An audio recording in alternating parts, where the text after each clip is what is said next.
बना के आए हैं आप लोग?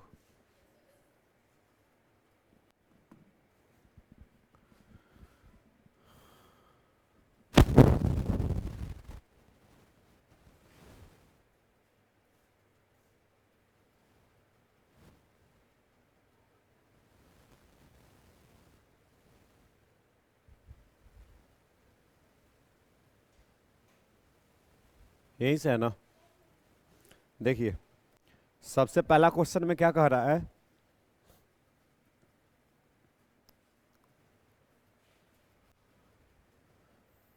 ये क्वेश्चन तो शायद बता दिए थे ना। ए बी सी तीन को वेक्टर दिख रहा है। बोला कि तीनों के बीच में कोण निकालिए। क्या निकालने के लिए बोला है? कोण निकालने के लिए बोला है। ठीक बात है। तो आपको बताया गया था कि दो वेक्टर के बीच में कभी भी कोण आप लीजिएगा तो कोण किसके बीच में लीजिएगा? टेल और टेल के बीच में लीजिएगा, बस यही ध्यान रखना है। अगर टेल और टेल ना रहे तो आपको लाना है। जैसे यहां पे बताओ, सब हेड हेड जुड़ा हुआ है ना, तो इसमें अगर कोण निकालना है तो टेल के साथ टेल लाने के लिए बताए थे। इसमें कोई दिक्कत नहीं ना है, बता दिए थे ना। तो इससे आगे बढ़ लेते हैं।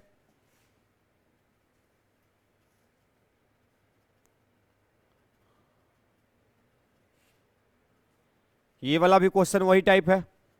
क्या बोला कि दो बल जिनमें प्रत्येक बल का परिमाण 5 न्यूटन है तथा ये चित्रानुसार क्रियाशील हैं, तो बलों के बीच कोण ज्ञात करें। तो देखिए, जिस हिसाब से बल लग रहा है वो तो दिखा दिया गया। अब बोला कि जो बल है उसके बीच में कोण निकालो। तो देखिए, तो ये टेल के साथ टेल जुड़ा है कि हेड और टेल जुड़ा है? तो हम क्या बताए कि आपको कोण निकालना है तो आप इसको ऐसे कर सकते हैं कि जो नीचे वाला 5 न्यूटन है इसको आगे बढ़ा सकते हैं। अब बताइए, टेल के साथ टेल जुड़ गया तो ये वाला जो कोण होगा इसी को ना बोलेंगे कि वेक्टर के बीच का कोण है। तो टोटल कितना होता है? 180। 180 में से 60 जाएगा तो कितना बचेगा? 120 डिग्री। हो गया काम। आंसर देखिए, कोई दिक्कत? तो ये सब बेसिक बेसिक बात है। अगला क्वेश्चन देखिए, ये वाला सवाल बना। क्या कह रहा है?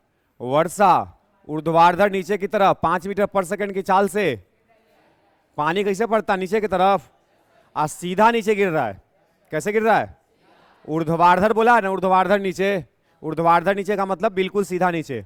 कितना से गिर रहा है? यदि ऊर्ध्वाधर दिशा में ऊपर की ओर इकाई सदिश कितना है? आपको आई कैप, जे कैप और के कैप बताए थे, देख लो एक बार फिर से। इसको एक्स मानते हैं, इसको वाई मानते हैं, और इसको तो एक्स का दिशा, वाई का दिशा और जेड का दिशा याद है ना? अगर प्लस वाई, ऊपरे वाला प्लस लेते हैं, अगर हम नीचे में वाई आ जाए तब माइनस जे कैप। जेड तो ई वाला होता है ना, अगर हम प्लस जेड लेंगे तो के कैप, और माइनस जेड लेंगे तो माइनस के कैप।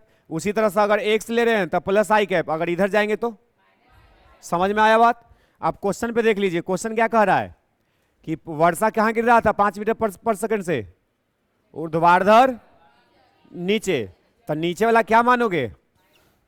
अगर इसको y मानेगा तो इसको माइनस वाई। तो पानी नीचे ना गिर रहा है, तो इसके दिशा में इकाई सदिश क्या लेगा? माइनस जे कैप। तो क्या बोला कि ऊपर की ओर इकाई सदिश जे है, तो वर्षा का वेग सदिश के रूप में प्रदर्शित करें। चाल कितना था? चाल में क्या जोड़ दे तो वेग बनेगा? दिशा। चाल में अगर हम दिशा जोड़ दें तो क्या बन जाएगा?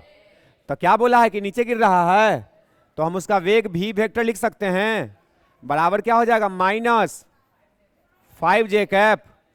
बोलो, हो गया काम? तो बस यही दिखाने के लिए था। अगला क्वेश्चन देखिए, सेक्शन बी है। पहला क्वेश्चन बना, क्या बोल रहा है? एक मनुष्य 40 मीटर उत्तर, फिर 30 मीटर पूरब, फिर 40 मीटर की तरफ, तो प्रारंभिक बिंदु से विस्थापन बताइए। तो ये क्वेश्चन क्या है? दिशा का है कि दिशा का आपको ज्ञान है कि नहीं है? तो देखिए, दिशा का ज्ञान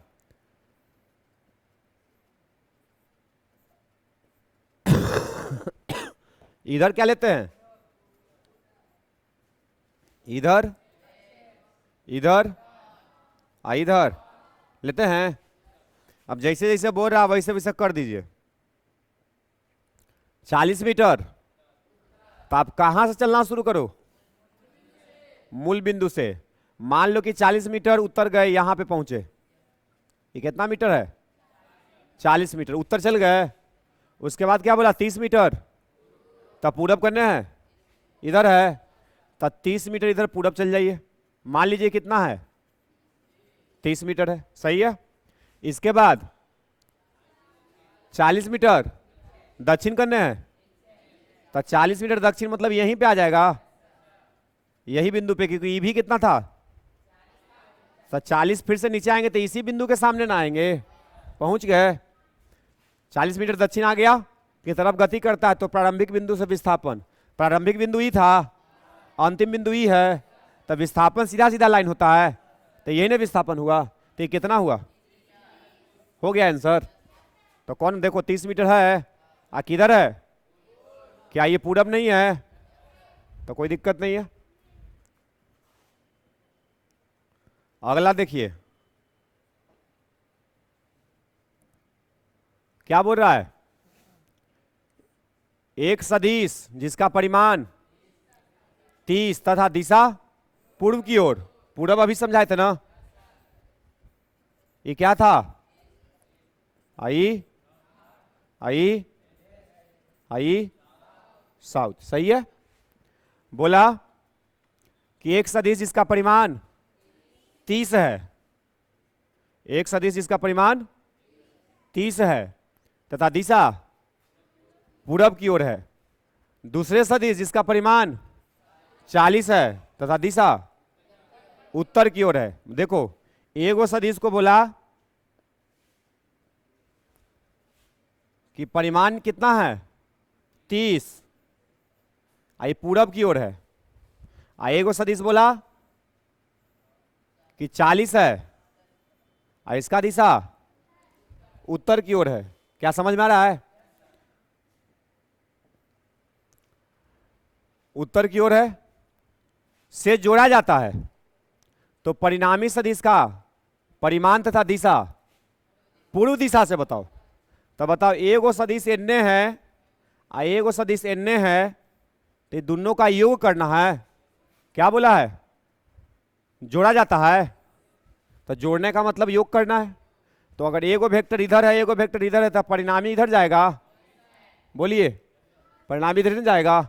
इसको हम परिणामी आर मान लेते हैं। तो आर का पहले परिमाण निकालो, तो दो वेक्टर का परिमाण निकालना सिखाए थे, √a² plus 2ab cos theta, यही ना होता है। तो यहां से बताइए थीटा हमको है पता, दोनों के बीच का कोण कितना है, काहे कि एगो पूरब में है और एगो उत्तर में है, एगो पूरब में और एगो, तो दोनों के बीच का कोण 90 डिग्री होगा। तो a² में 30 का स्क्वायर 900 प्लस b का square plus 2ab cos theta, तो थीटा कितना cos 90 0, तो बस इतने न रहेगा। 16 9 2500 का वर्गमूल कितना, तो 50 मीटर आ गया, यानी कि जो परिणामी है वो कितना है 50 है। अब बात रह गया कि बोला कि बताइए उत्तर से कितना कोण है, कहां से पूछा है, उत्तर से, पूर्व दिशा से, उत्तर से नहीं, कहां से, तो पूर्व दिशा से कोण तो ई वाला ना होगा। अगर उत्तर से बोलता तो ऊपर से लेते, अब पूरब से बोल रहा था नीचे से लेंगे। अब मान लेते कि कोण कितना है, हमको बोला कि थीटा का मान बताओ, यही ना पूछा है, परिमाण तो निकल गया। अब रह गया कि पूरब से कितना कोण पर होगा, तो हम मान लिए कितना कोण पर होगा। अब रह गया थीटा निकालना, तो आप यहां से ही समझ सकते हैं इन्ने वाला ही कितना था, तो क्या ये 40 को हम यहाँ पे नहीं रख सकते हैं, बोलो रख सकते हैं। तो एगो समकोण त्रिभुज बन गया, और समकोण त्रिभुज में थीटा निकाल लेगा, तो क्या निकाल लेगा, tan थीटा निकाल लो। tan थीटा बराबर लंब बटा आधार, लंब का मान कितना है 40, अब बटा 30, कट गया तो थीटा कितना आ गया, tan इनवर्स 4/। अब बात रह गया कि इसका मान कितना होगा। तो आपको एगो त्रिभुज बताए थे 3 4 5 वाला, तो त्रिभुजवा को याद करो। देखो इधर यही था, ई वाला कोण कितना 37 डिग्री। तो ये कितना होता है 3 4। अगर ये 37 है तो ये कितना होगा 53 डिग्री।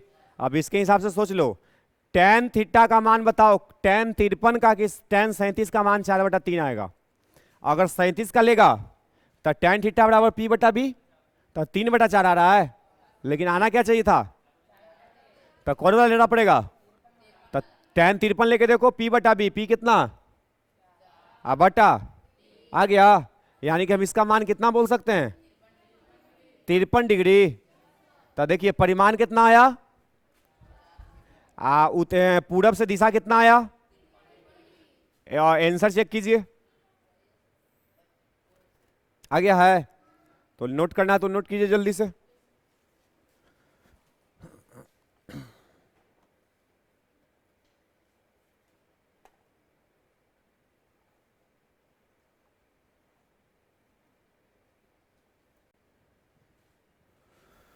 चलिए नेक्स्ट क्वेश्चन देखते हैं।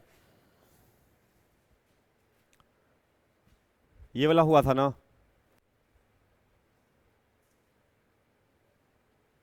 देखिए क्या कह रहा है कि दो सदिश है ए और, जो थीटा कोण पर झुका है, जिसका परिणामी कितना बोला सी का ए के साथ कोण बीटा है।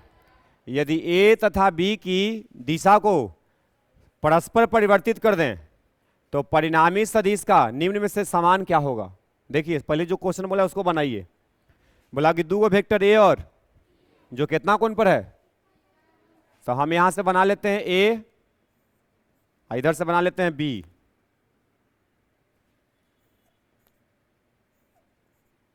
इसको क्या मान लो, इसको क्या मान लो, ठीक है, कितना कोण पर है थीटा कोण पर। बोला कि इसका परिणामी क्या है, थीटा कोण पर झुके हैं का परिणामी सी ए के साथ, तब परिणामी बीच से जाएगा, ये ना परिणामी होगा। परिणामी कौन है, जो ए के साथ कितना कोण बनाया, बना दिए, जो कहा जैसे जैसे बोला वैसे बना दिए ना। बोला कि सी का ए के साथ बीटा कोण है, बना दिए बीटा। यदि ए तथा बी की दिशा को परस्पर परिवर्तित, परस्पर माने क्या होता है एक दूसरे से, मतलब हमको कह रहा है कि जो ए बनाए हैं ना इसके जगह पे बी कर दीजिए, आज जो बी बनाए हैं ना उसके जगह पे ए कर दीजिए। परस्पर बदल गया, पहले नीचे क्या था अब क्या है, पहले ऊपरे क्या था अब क्या है, तब परस्पर बदल गया कि नहीं बदल गया, बदल गया ना। तो बोला कि ए तथा बी की दिशा परस्पर परिवर्तित कर दे तो परिणामी सदिश निम्न में से, परिणामी सदिश का निम्न में से समान होगा। अभी जो परिणामी होगा अभी भी तो ये बीचे से न जाएगा। अब इसका जो परिणामी सदिश सी है इसका क्या बराबर रहेगा। तो आप ये बताओ कि पहले दोनों के बीच का कोण कितना था, तो क्या अब ये दोनों के बीच का कोण बदल गया, नहीं बदला, क्योंकि खाली ए और बी का दिशा बदले है ना, बीच का कोण बोला है कि बदलो।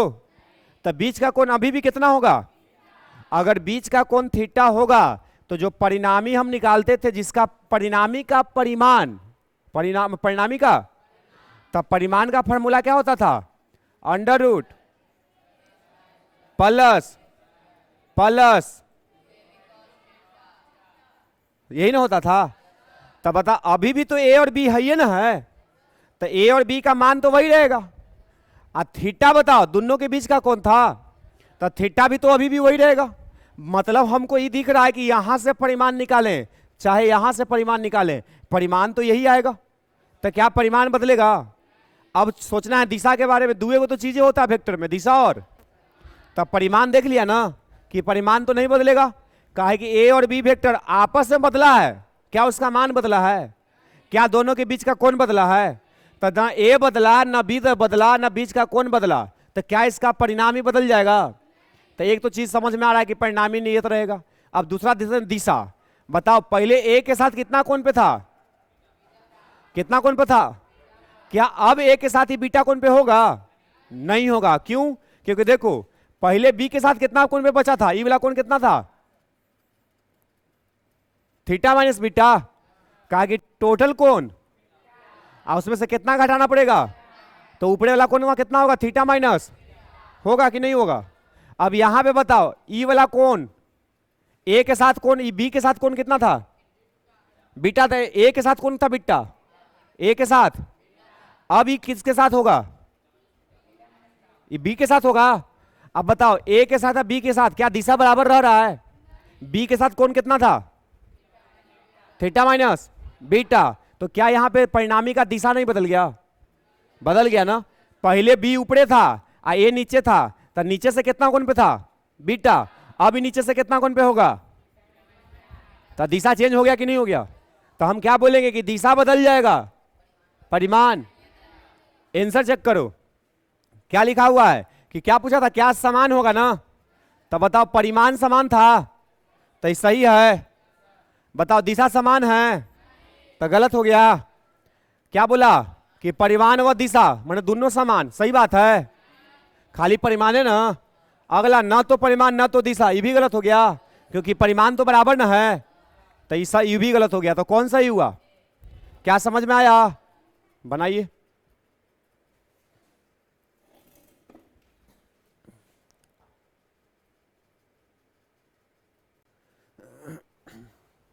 देखिए अगला क्वेश्चन,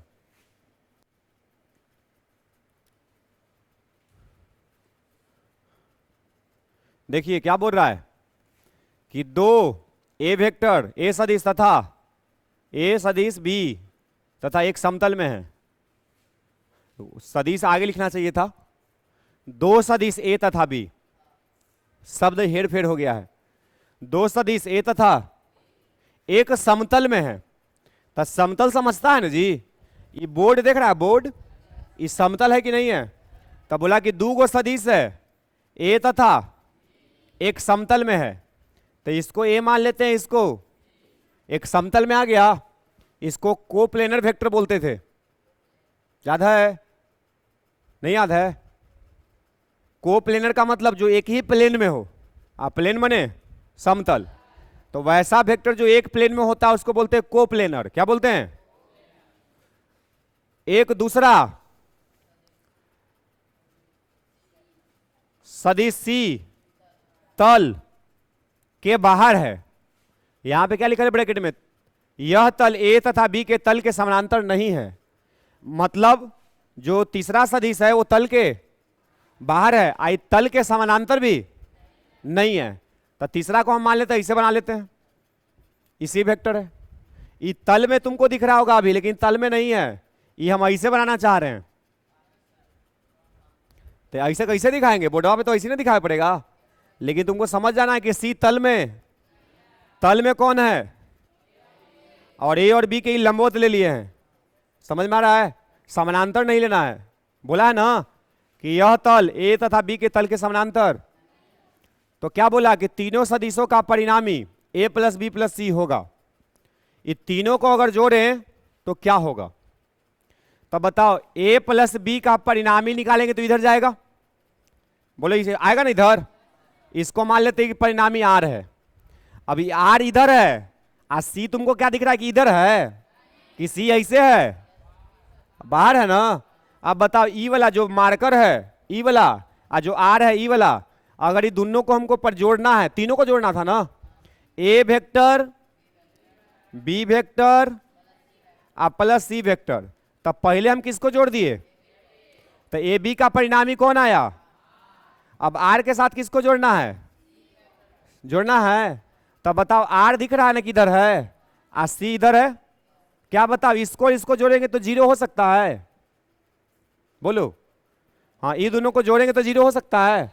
नहीं हो सकता। जीरो किसका होगा कि एगो वेक्टर इधर है और एगो वेक्टर इधर है, तब जीरो होगा। बराबर तथा विपरीत में जीरो हो सकता है। बताओ अभी जीरो होगा? नहीं ना होगा, कि होगा?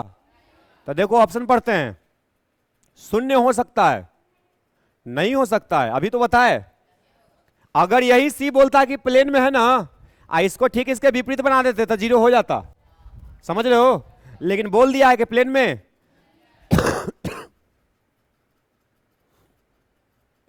ठीक बात है। पहला क्या हो गया, शून्य नहीं हो सकता है। ए एवं बी के तल में होगा, ए और बी के तल में होगा, ए एवं ए प्लस बी के तल में होगा। ए का तल अलगे है, ए प्लस बी का तल अलगे है।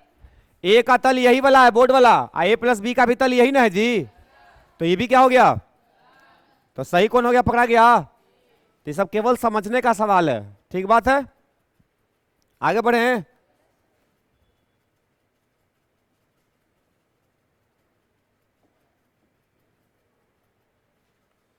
देखो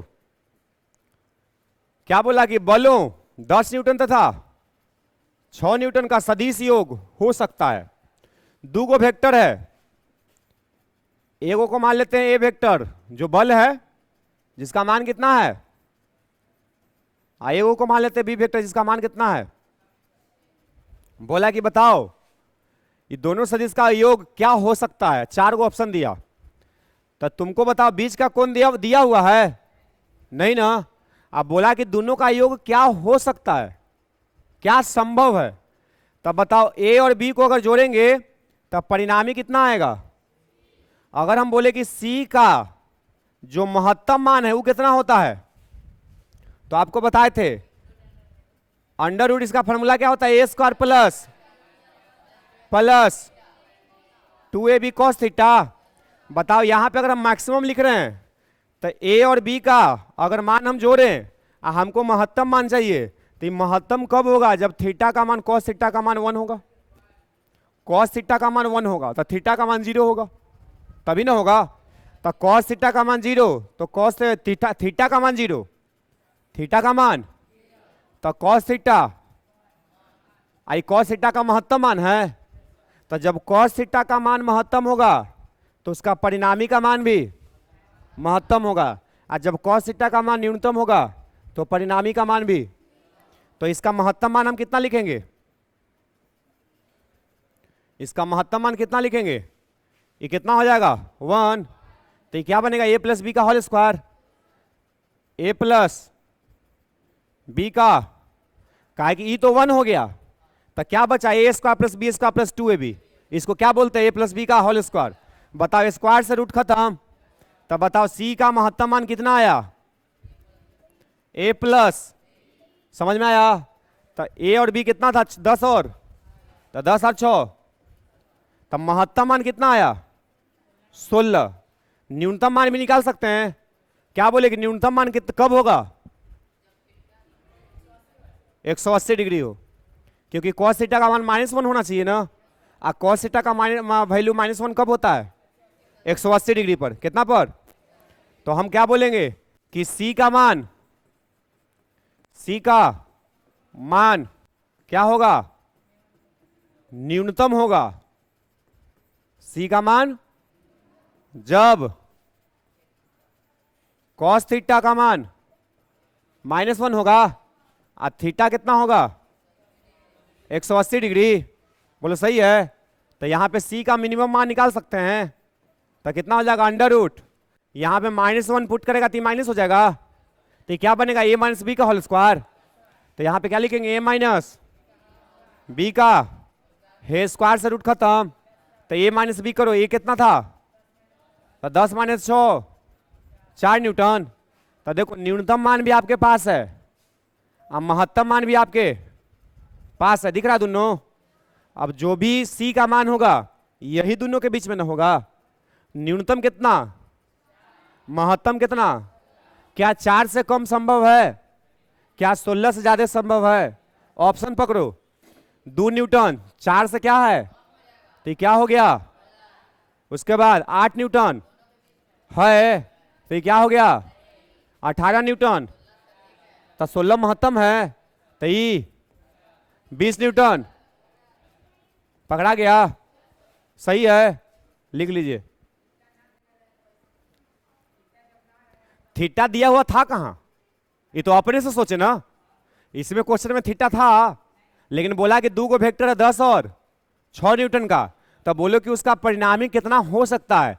तो जब भी ऐसा सवाल बने तो तुम क्या सोचो, महत्तम और न्यूनतम। अब महत्तम न्यूनतम दोनों निकल जाएगा, क्योंकि महत्तम का तुम जान रहा है कि महत्तम कितना पे होगा, 0 डिग्री पर। cos 0 का मान 1 होता है, तो जब cos थीटा का मान महत्तम तो परिणामी भी, और जब cos थीटा का मान न्यूनतम तो परिणामी भी। तो थीटा का मान पता चल गया ना न्यूनतम महत्तम से, और वहां से दोनों वैल्यू निकल गया, और उसी के बीच में उसका संभव मान है। ये भी संभव है, ये भी संभव है, इसके बीच में कुछ भी संभव है, लेकिन इसके बाहर संभव 4 से कम नहीं सकता है और 16 से बढ़ नहीं सकता है। माने 4 और 16 के बीच में जो भी आएगा वो सब सही होगा। समझ में आया?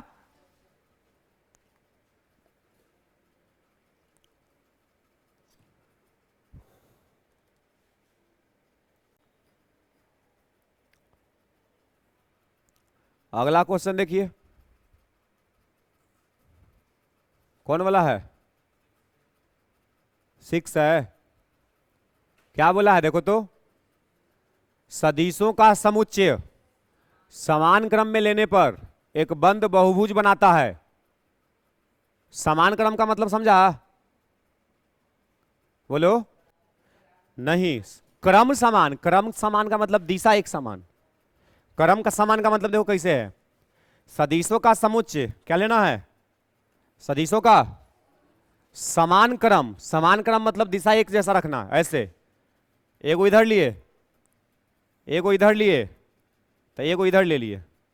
बताओ 3 गो वेक्टर लिए, एओ का नाम, एओ का नाम, एओ का नाम। बताओ तीनों का क्रम समान है कि नहीं है? तीनों कैसे जा रहा है? एंटी क्लॉकवाइज जा रहा है ना, घड़ी के विपरीत दिशा में लिए हैं, तो इसको बोलते हैं समान क्रम। अगर इसी में दिशा उल्टा कर देते तो समान क्रम नहीं रहता। तो लेकिन क्वेश्चन में क्या बोला है, क्या लिखा हुआ है? तो समान क्रम में हो गया। अब बोला है क्या, तब बहुभुज का मतलब 2 से अधिक भुजा, 2 या से 2 से अधिक भुजा बहुभुज कहलाता है। जैसे हेक्सागोनल, पेंटागोनल होता है ना, षष्ठभुज, पंचभुज, त्रिभुज, चतुर्भुज, ये सब का नाम सुने हैं ना, ये सब क्या है? बहुभुज है। ये सब क्या है? तब बोला कि बहुभुज बनाओ वेक्टर को जोड़ के, किसको जोड़ के? और सब वेक्टर को लेना एक समान क्रम में, मतलब सबका दिशा। तो लिए हैं हम, मान लो त्रिभुजे बनाए हैं, तुमको मन करे तो तुम कुछ और बना लो।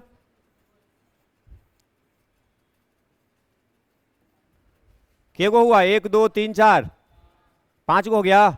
तुमको मन करे और बना लो, कोई दिक्कत। समझना है बातों को कि क्या बोला जा रहा है। सवाल को पढ़िए, क्या कह रहा है, इन सदिशों का परिणामी, अगर ये तीनों को जोड़े तो इसका परिणामी कितना आएगा। ठीक बात है। अब तुम समझो, ई वाला तो तुम देखा है ना चीज, ये त्रिभुज का नियम है। अगर एगो वेक्टर इधर है, एगो वेक्टर इधर है, आप परिणामी अगर उल्टा बना दें तो परिणामी बताओ ए और बी का योग देता है। सी बराबर क्या होता था? ए प्लस वेक्टर। तब बताओ अगर विपरीत दिशा में रहता तो दोनों का जोड़ देता, क्या देता? अगर हम बताओ यहां से चीज को समझ के यहां पे अप्लाई करते हैं, हमको बोला कि तीनों का योग बताओ, तो ए प्लस बी को जोड़ते तो ए प्लस बी का परिणामी इधर जाता। अरे बोलो, तो ए प्लस बी क्या आता? माइनस सी। अगर सी एन लिए हैं हम, तब माइनस से विपरीत होगा कि नहीं होगा? ऋणात्मक सदिश बताए थे कि वैसा सदिश जो दिशा भी विपरीत हो और परिमाण बराबर हो। जैसे देखो ये 2 गो वेक्टर है, एक का नाम, एक का नाम, तो हम बोल सकते हैं कि ए वेक्टर जो है वो माइनस बी वेक्टर है। हाँ, परिमाण बराबर है, दिशा विपरीत है, तो इसको ऋणात्मक सदिश बोलते हैं। क्या बोलते हैं? अब यहां पे देखो, अगर ए और बी को जोड़ते तो कायदे से बताओ सी ऐसे ना आना चाहिए था। तो अभी बताओ सी ऐसे है कि ऐसे है? माने विपरीत दिशा में है। तब बताओ ए प्लस बी का जो वैल्यू है वो माइनस सी के बराबर हो गया। अरे बोलो, तो ए प्लस बी को जोड़े तो किसके बराबर हो रहा है? इसमें किसको जोड़ना है अब? सी को। सी उल्टा है ना, हम पहले किसको जोड़े? ए और, तो ए और बी को जोड़ेंगे तो ऐसे ना आएगा। तो ए और बी को जोड़ेंगे तो बताओ सी आएगा कि माइनस सी आएगा? इसके हिसाब से माइनस सी आएगा। अब माइनस सी में फिर किसको जोड़ दो, तो ये दोनों कट गया, क्या बचा। अब यहां से दिमाग में सेट कर लो कि कितना भी वेक्टर को जोड़ के बहुभुज बना लें, अगर दिशा सबका एक क्रम में है तो सबको जोड़ेंगे तो अंतिम में जीरो आएगा। समझ में आया बात। जैसे हम ऐसे बनाएं,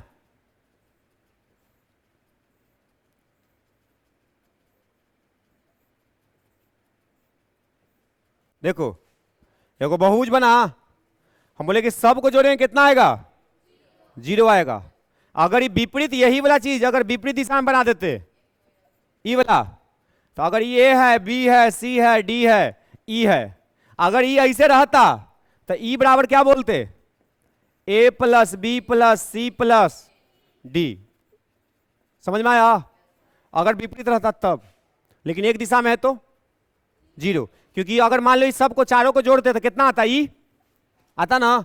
अब बताओ ई को जोड़ना है और, तो ई आया कि माइनस ई आया, काहे कि विपरीत दिशा में ना आया, तो ये क्या हो गया माइनस। इसमें किसको जोड़ना है, तो ये कट गया, तो कितना आएगा। समझ में आया। इसको कंपोनेंट पढ़ाए थे आपको, याद आया। इसी के बाद लंबवत कंपोनेंट बताए थे, वेक्टर का सदिश का ही भाग है, सदिश का ही, इस सब को जोड़ेंगे तो क्या मिल रहा है। तो हम नहीं कह सकते कि ए बी सी डी सब इसी का पार्ट है, तो इसको कंपोनेंट बोलते हैं। क्या बोलते हैं, क्या समझ में आया सवाल। लिख लीजिए, जो लिखना है हिंट लिख लीजिए। तो देखो आगे अगला क्वेश्चन कौन है,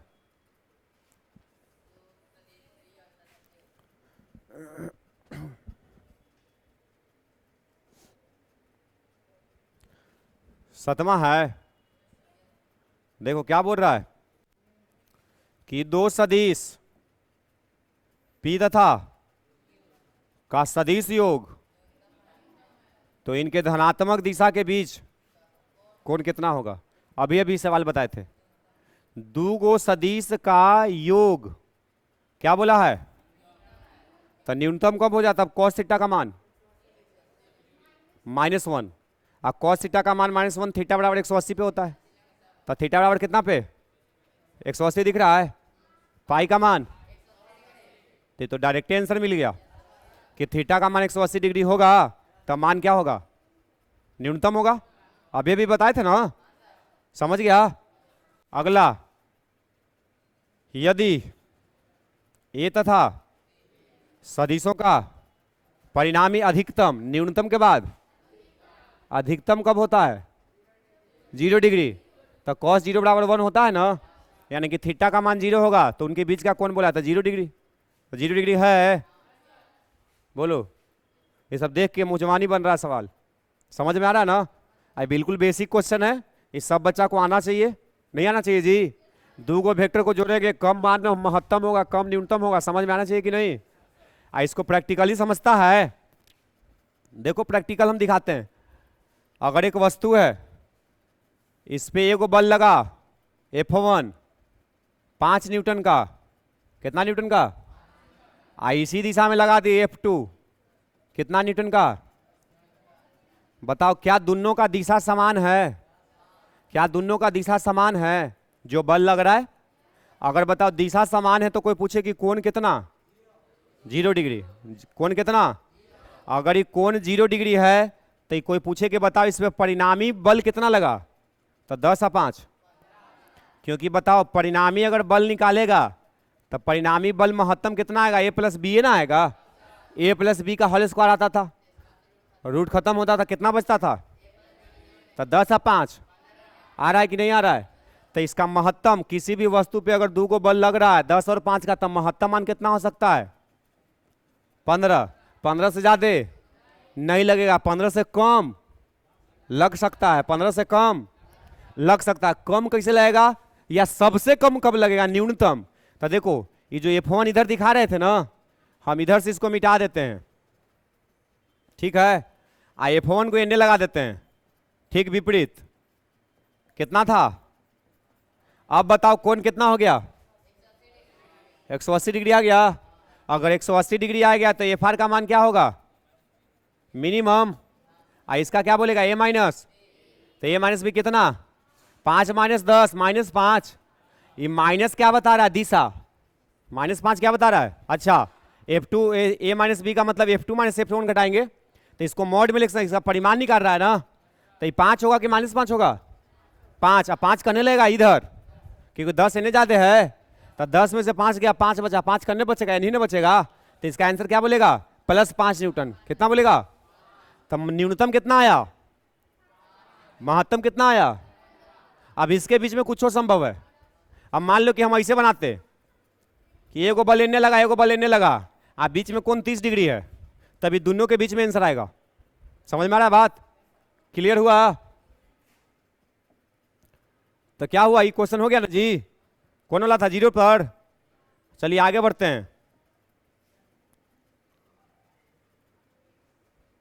क्वेश्चन नंबर 9 क्या बोला है? यदि C बराबर तथा ए बी सी के परिमाण क्रम से 12, 5 और, तो सबसे ज्यादा कौन है?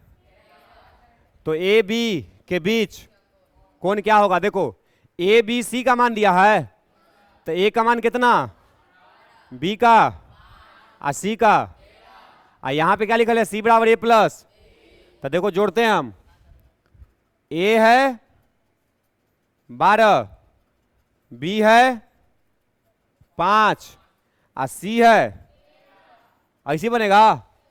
एक समकोण बनेगा कि नहीं बनेगा हमको पता है, तो थोड़ा सा दिमाग लगाना है। क्या लगाना है? तो ए और देखो क्या लिखल था? सी बराबर ए प्लस।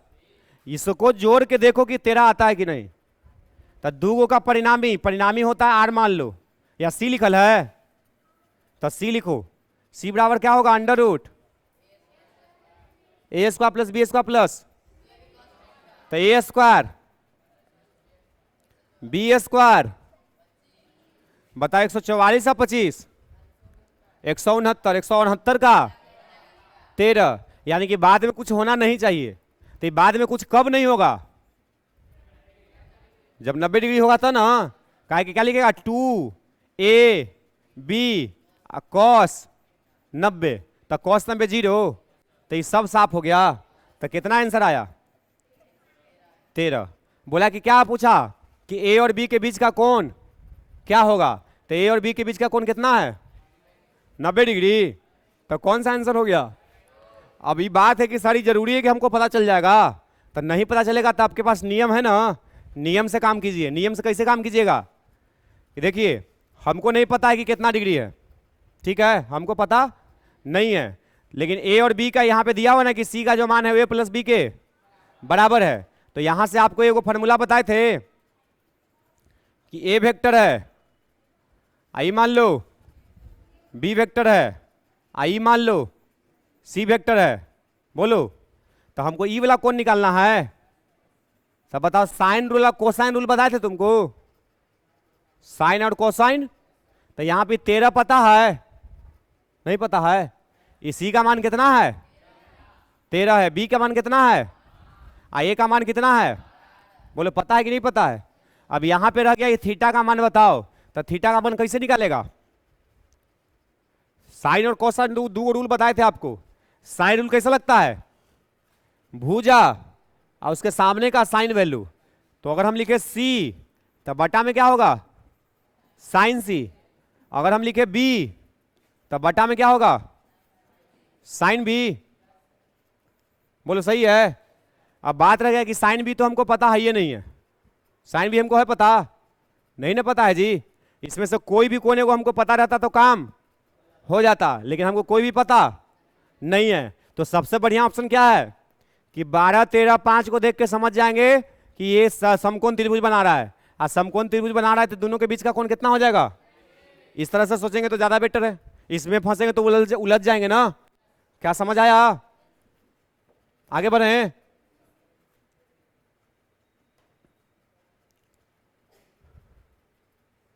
देखो अगला क्वेश्चन क्या कह रहा है कि यदि p vector plus q vector बराबर p vector minus p vector लिखल है, क्या लिखल है? तब p vector plus q vector p minus q vector बराबर है, दिया हुआ है, ये कौन सी है?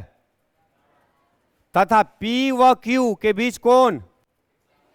तो देखो एगो है P ए गो है, तब बताओ इसका P प्लस क्यू ई वाला होगा, ये क्या होगा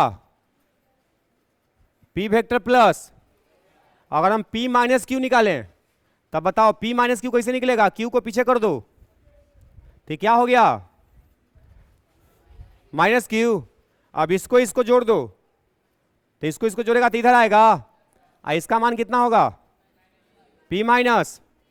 अब बताओ इसका मान इसका मान बराबर होगा कि अलग अलग, बराबर होगा, कारण ई वाला जो कोनवा होगा ई वाला कोनवा वही ना होगा।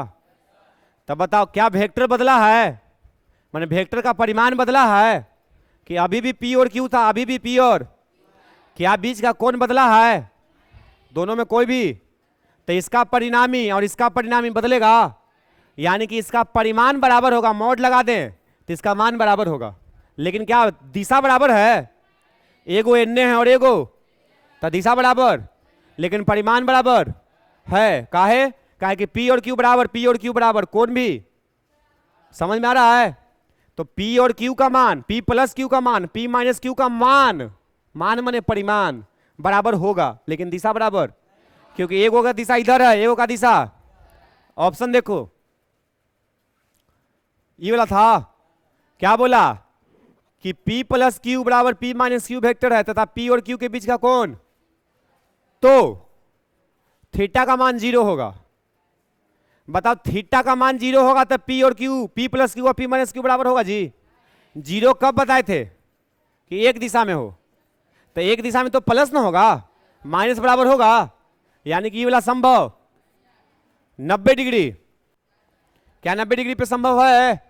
तो देखो वेक्टर का बात बोला है तो 90 डिग्री पे बना के देखो, हो गया 90 डिग्री।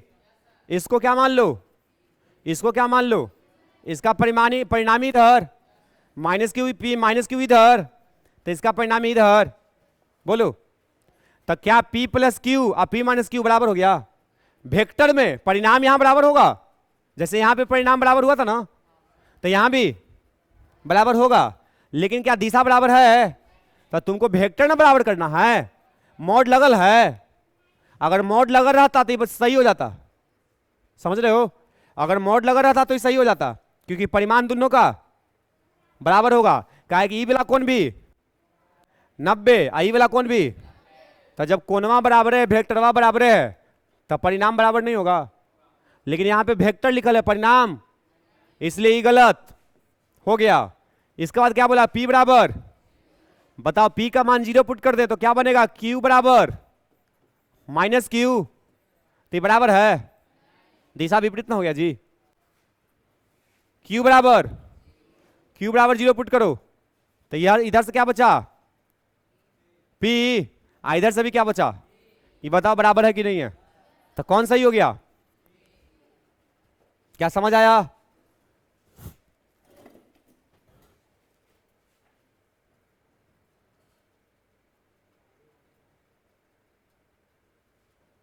कहीं से कोई दिक्कत होगा तो बताना।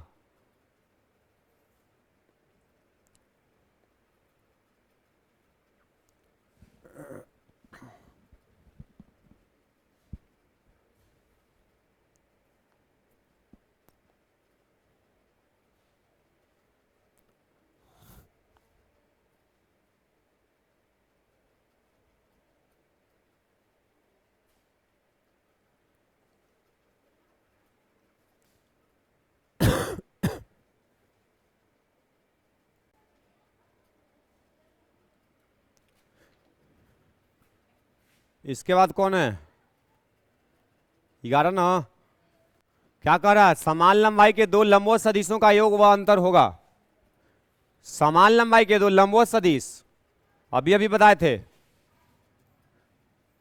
मान लो दोनों का लंबाई समान है, लंबवत हो गया, तो बोला कि इसका योग और अंतर क्या होगा, तो योग ये वाला होगा, अंतर निकालना तो इसको नीचे कर देंगे तो अंतर ये वाला होगा, बोलो जी। अगर इसको ए वेक्टर मान ले इसको, तो ये क्या होगा तो ये क्या देगा, ये क्या देगा, बोलो सब कुछ सही है, बोलिए। समान लंबाई के दो लंबवत सदिशों का योग व अंतर होगा। समान लंबाई व इनके मध्य कोण, समान लंबाई व इनके मध्य अधिक कोण। अधिक कोण कितना होता है? अधिक कोण किसको कहते हैं? 90 डिग्री से ज्यादा, 90 डिग्री से। तब बोला कि समान लंबाई, देखिए क्या बोला कि इसका जो योग अंतर जो होगा वो समान लंबाई का होगा। इनके मध्य कोण क्या होगा? तो इनके मध्य कोण मतलब ये बोला, तो ये बोला कि 90 से ज्यादा होगा। क्या सही बात है? तो चेक करो, देखो पहले क्या बोला था कि दो सदिश एक दूसरे के लंबवत है, तो जो परिणामी जाएगा बराबर था, बराबर क्या लिखल था? तो अगर ये लंबाई बराबर है तो परिणामी ठीक बीच से जाएगा, माने कितना डिग्री पर? ये भी तो परिमाण समान है, तो ये भी कितना पे जाएगा? तो ये दोनों के बीच का कोण कितना हो गया? 45 45 90 डिग्री हो गया। समझ में आया? तो ये अधिक कोण सही है, 90 डिग्री ना होगा एक दूसरे के, तथा बता ये परिमाण बराबर है कि नहीं है? और इसका परिमाण बराबर है कि नहीं है? बराबर है। तब परिमाण बराबर है, बीच का कोण बोलो, a प्लस बी का मान a माइनस बी का मान बराबर होगा। काहे कि दोनों का मनवा बराबर है ना जी, तो इसका परिमाण बीच का कोण 90 डिग्री। क्या लिखा है ऑप्शन में? लंबवत तो सही था, तो विभिन्न लंबाई है कि इसका मान बराबर है, तो गलत ना हो गया। यहीं पे क्या लिख देता? एक दूसरे के लंबवत तथा समान लंबाई, तो सही हो जाता। तो ये भी एक दूसरे के हो गया सही। समझ में आया? एक ऊपरे वाला भी है, समान लंबाई व इनके मध्य, तो न्यूनतम क्या होता है? 90 से कम, तो सही है 90 है पूरा पूरा।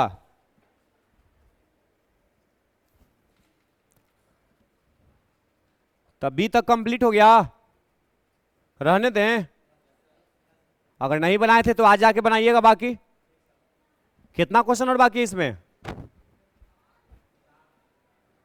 जल्दी से नोट करो, देख लेते हैं एक बार। कल क्लास में इस सब बना के आइएगा। अगला क्लास में, अगला क्लास में आपको पता है ना, मॉर्निंग में 7:30 से फिजिक्स होगा, ठीक है?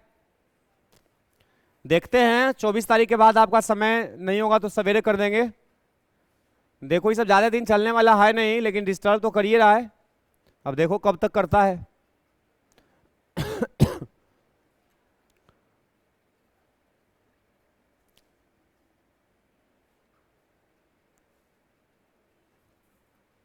ऐसे सब क्वेश्चन को जाके दोबारा अच्छे से देखना, तब समझ में आएगा कि कैसे कैसे हुआ। दिक्कत होगा वीडियो देखना।